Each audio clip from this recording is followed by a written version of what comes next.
Una volta c'era uno spazio in cui le donne abbandonavano la reciproca ostilità e cercavano di costruire una differenza, una forza femminile. C'era una volta, Ridi, gli anni 70, le donne di una certa età. ridi. Abbiamo lottato. Le donne della tua generazione avevano problemi che noi non abbiamo più. E poi so dove vuoi arrivare. Dove?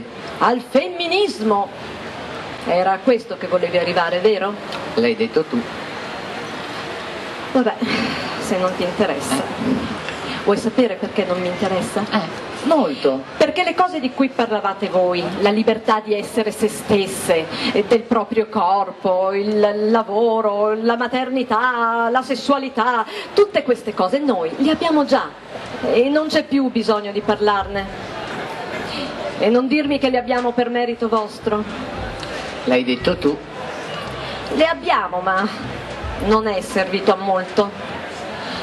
Ti assicuro che una volta non era così. Quando ti svegliavi la mattina e pensavi: ma io sono pazza a essere così triste, a non trovare niente nella mia vita che sia veramente mio, che sia ciò che voglio. Ma li leggi i giornali o no? Ogni giorno una donna stuprata, ammazzata, o una viva che vende il suo corpo per aprire un locale o per avere una parte in televisione. E poi il punto è questo, se proprio dobbiamo parlarne, sei tu che hai cominciato. Il punto è: a che cosa è servito quel famoso spazio fra donne di cui parlavi prima? Sì, il punto è proprio questo ed è quello di cui vorrei parlare con te. Allora facciamolo, ma senza raccontarci storie. Posso raccontarti una storia? Ancora una storia? Sì, una sola. Quelle sere uscivo dalle riunioni, mi infilavo in macchina e guidavo. Ero un'altra, con tutte quelle parole nella testa. A volte allungavo il percorso perché non volevo rientrare subito a casa. Ero così eccitata e poi la città era mia. Vite di donne così simili, così diverse. Una storia sempre uguale fin dalla notte dei tempi. E all'improvviso, mentre guidi, ne hai davanti agli occhi un'altra e sta cambiando proprio ora, proprio quella sera. Niente sarà più come prima. Guardami con rispetto quando cammino con la testa alta tra la gente, portando il mio antico peso. Quando inginocchiata a terra pulisco la tua casa, quando ti sfioro il viso con parole che tu possa capire. Io sono una donna.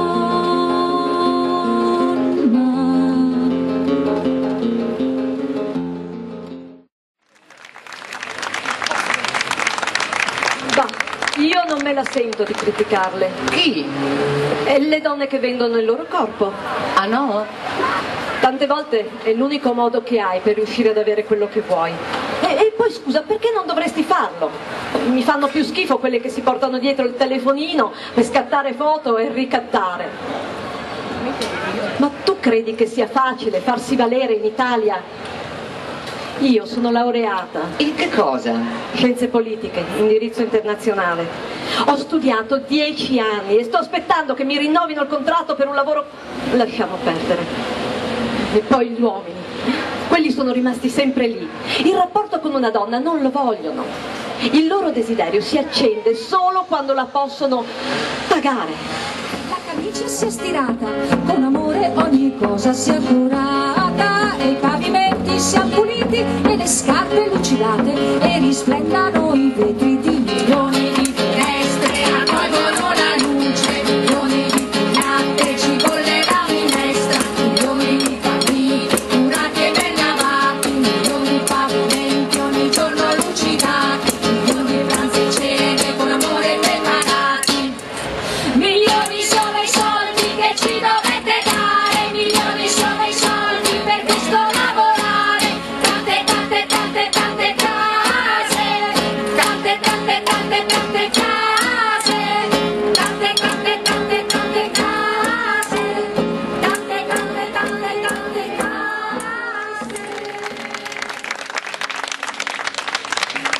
Corri, corri, corri e metteteci anche un po' di grazia.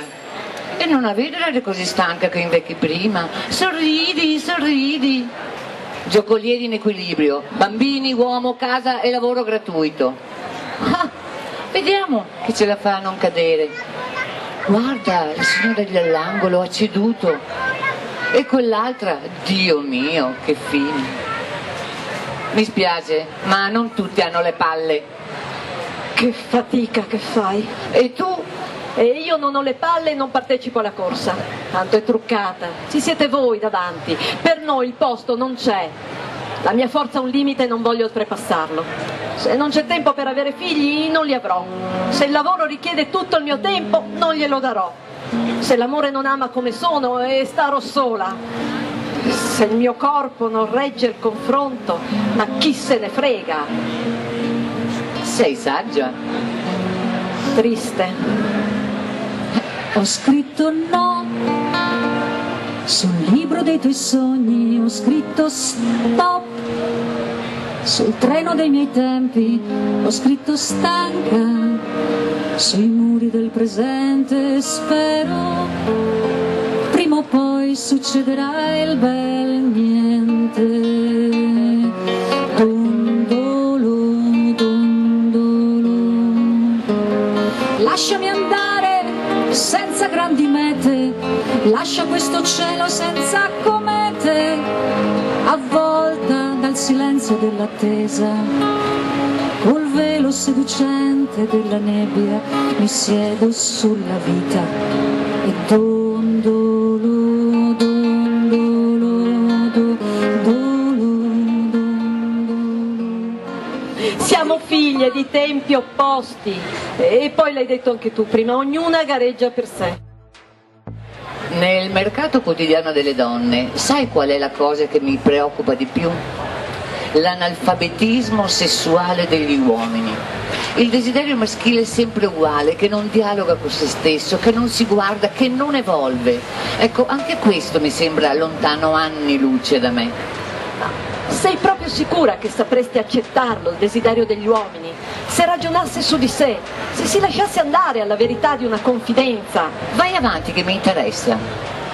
Cioè, quanto siamo legati anche noi a quell'analfabetismo sessuale. E parliamo, scaviamo, cambiamo, ma dall'uomo non vogliamo sempre la stessa cosa, antica come il mondo, rassicurante, maschi e femmine. L'ansia della prestazione nostra, loro, e guai a chi me lo tocca. Sei proprio sicura? Evento marca in fabbrica, poi ritmi e sfruttamento, come se non bastasse, passo straordinario, dopo tutte ste ore, arrivo alla Giudecca e vedo i casi intoppi, coi foglie che vien su da pavimentazione,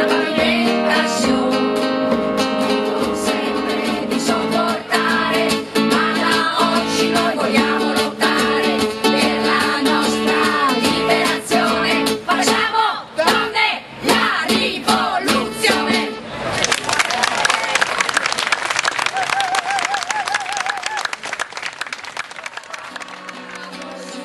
Siamo le vedute, sì, noi siamo le vedute, ci vediamo sopra a cantare un po' quello che oggi sarà domani. Nell'inverno greve, sotto un cielo di neve, non dobbiamo solo ingherrare, e con la cuore a mano, per cavallo in mano, il sorriso simulare. Come il soffrire, il furor maschile ci fa schiave al suo piacere.